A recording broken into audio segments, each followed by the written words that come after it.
तुम यहां क्या करने आए हो भीमसेन? गंधार नरेश, मैं तुम्हारा भ्राता हूं। कम से कम परिवार के सम्मान और मर्यादा का आदर तो करो। मैं तुम्हारे लिए शांति संदेश लाया हूं।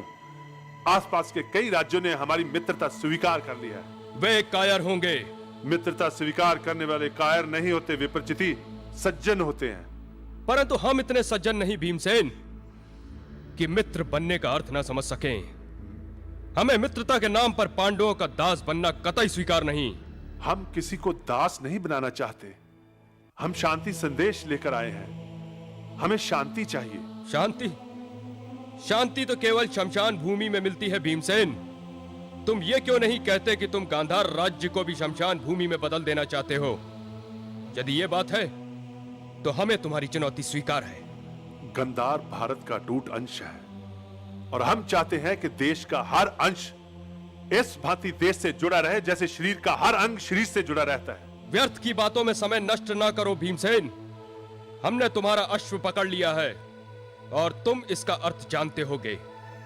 और यदि तुम इसका अर्थ नहीं जानते हो तो हम तुम्हें इसके अर्थ का ज्ञान रणभूमि में करवा देंगे। रणभूमि में शब्दों के अर्थ नहीं मिला करते विप्रचिति, सैनिकों के शब्द मिला करते हैं। मैं तुमसे बड़ा हूं, फिर भी तुमसे विनती करता हूं कि इस अश्व को छोड़ दो। हम तुमसे युद्ध नहीं चाहते। आवेश में आने के स्थान पर तनिक बुद्धि से काम लो। गंधार एक छोटा सा क्षेत्र है और इसकी छोटी सी सेना हमारी सेना की एक फूंक से उड़ जाएगी। भीमसेन, तुम हमें यहां डराने धमकाने आए हो? सैनिकों, बंदी बना लो इसे।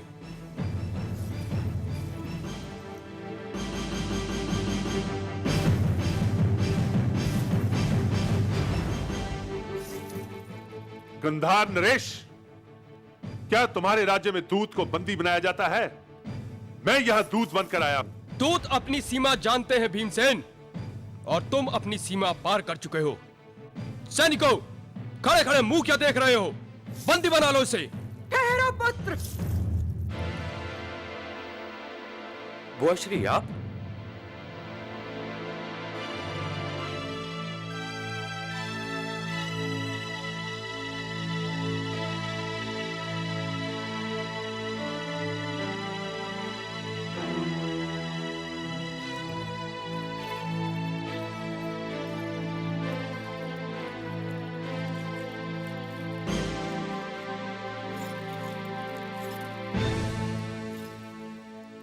प्रणाम बड़ी मां। आयुष्मान भव पुत्र।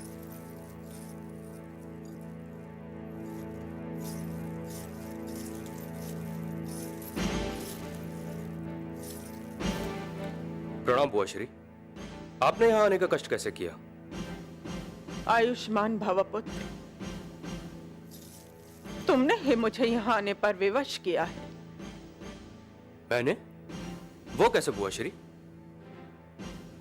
सुना है तुमने पांडवों के यज्ञ के अश्व को पकड़ लिया है और उनसे युद्ध करना चाहते हो।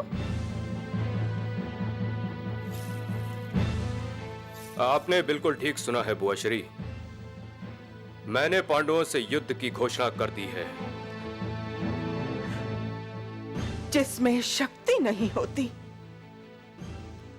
वो शक्तिहीन कहलाता है,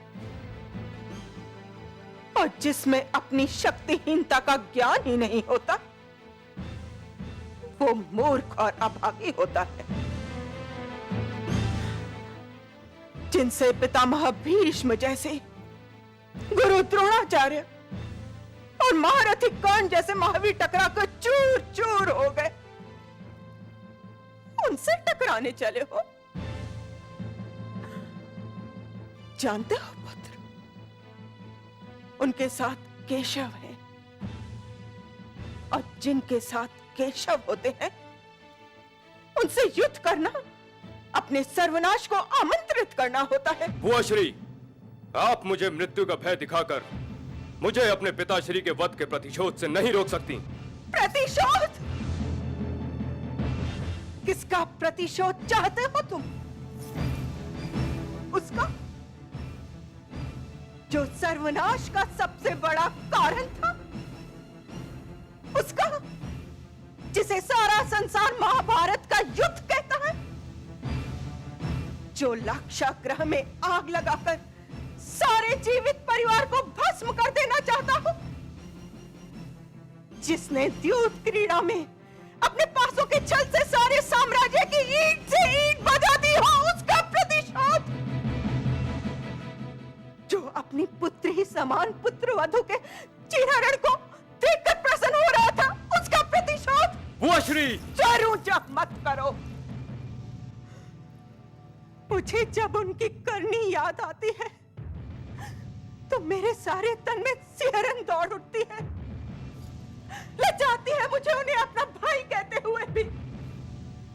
यदि ऐसे भाई जन्म लेते रहे तो इस देश की बहनें कदाचित राखी बांधना ही छोड़ दें।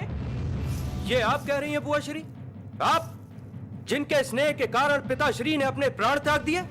आप? हाँ, ये मैं कह रही हूं। मैं केवल उनका स्नेह ही मेरे लिए शाप बन गया था। वो उनका स्नेह नहीं था, घायल अहंकार था। वो नहीं चाहते थे कि मेरा विवाह तुम्हारे फूफा श्री से हो, इसलिए उन्होंने उस अहंकार को इतना बड़ा प्रश्न बना डाला। परंतु मैंने तुम्हारे फूफा श्री को स्वीकार कर लिया। अपने ही हाथों से अपनी आंखों पर पट्टी बांधकर अपने पति का साथ निभाने का प्रण ले लिया। इससे तुम्हारे पिताश्री का अहंकार घायल हो गया, और वो चोट खाया हुआ अहंकार जिसे उन्होंने क्रोध का नाम दे दिया। कैसी बहन हैं आप जो अपने भाई के त्याग को भी भूली जा रही हैं? त्याग? वो उनका त्याग नहीं, मेरा दुर्भाग्य था। तुम्हारे पिताश्री मेरे 100 पुत्रों के वध का कारण थे। यदि उन्होंने मेरे दुर्योधन को बहकाया न होता तो कुरुक्षेत्र आग और रक्त का सागर न बना होता। बस उसी सागर में मेरा सब कुछ डूब गया, और अब तुम वही भूल दोहराने जा रहे हो। यदि बड़ों की भूल को छोटे दोहराने लगे तो उन्हें विनाश से कोई नहीं बचा सकता। मुझे खेद है बुआ श्री, मैं निर्णय ले चुका हूं और अब मैं अपना निर्णय बदल नहीं सकता।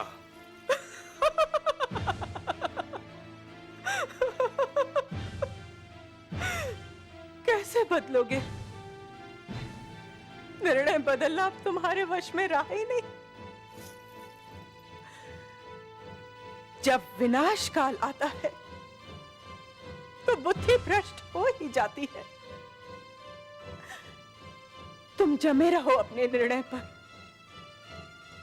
किंतु इतना याद रखना कि आज से तुम्हारी बुआ तुम्हारे लिए मर चुकी है। मुझे दुख है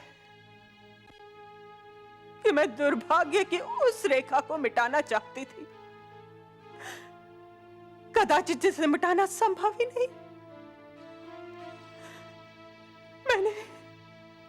मैंने तो यहां आकर ही बड़ी भूल की।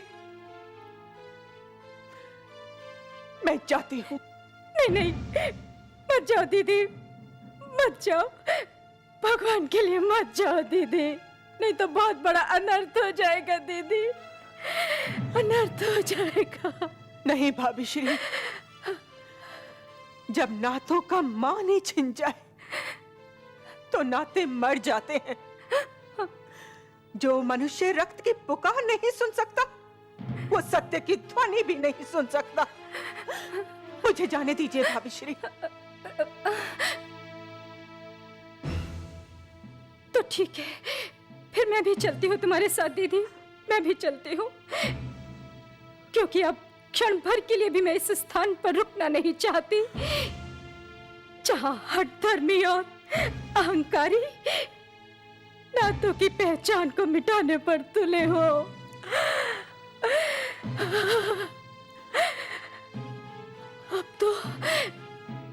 इस गांधार राज्य से मेरा भी कोई संबंध नहीं रहा दीदी। चलो चले। नहीं माताश्री, नहीं बुआश्री, रुक जाइए। मुझे इतना कठोर दंड ना दीजिए। दंड? तुम्हें हमारे दंड की क्या चिंता विप्रचिति? ये आप क्या कह रही हैं माताश्री? आप मेरा जीवन हैं, मेरे पिताश्री की अंतिम स्मृति हैं। हमें रोकना चाहते हो तुम? हाँ, रोकना चाहते हो तुम हमें विप्रचिति? तो समझ लो, फिर तुम्हें वही करना होगा जो दीदी कहेंगी। ठीक है माताश्री, मैं वही करूंगा जो बुआश्री आज्ञा देंगी। आज्ञा दीजिए बुआश्री। पुत्र, ईश्वर ने मेरी सुन ली। विश्वास करो पुत्र, हम बहुत सर्वनाश देख चुके हैं, अब और नहीं देखा जाता। आज्ञा दीजिए बुआश्री, मुझे क्या करना होगा? तुम्हें अपने पिताश्री की भूल का प्रायश्चित करना होगा, पांडवों से क्षमा मांगनी होगी। इसी से विनाश की दिशा फेरी जा सकती है। जाओ पुत्र, उनका अश्व वापस कर दो, उनसे क्षमा मांग लो। हाँ पुत्र, हाँ, जाओ।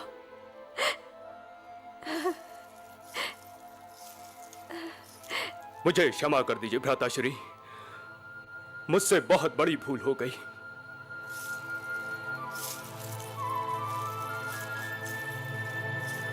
तुमने मेरे गले लगकर कोई भूल नहीं की वत्स। चलो अनुज, अर्जुन सोच रहा होगा कि यहां न जाने क्या हो गया कि मैं लौट कर नहीं आया। बड़ी मां, हमें आगे दीजिए। प्रणाम माताश्री। आयुष्मान भव। प्रणाम बुआश्री। चलो अनुज। दीदी।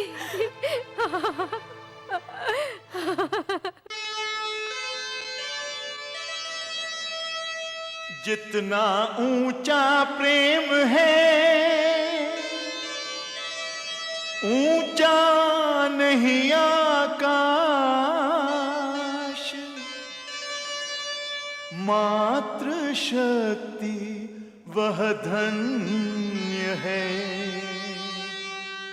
प्रेम है जिसके पास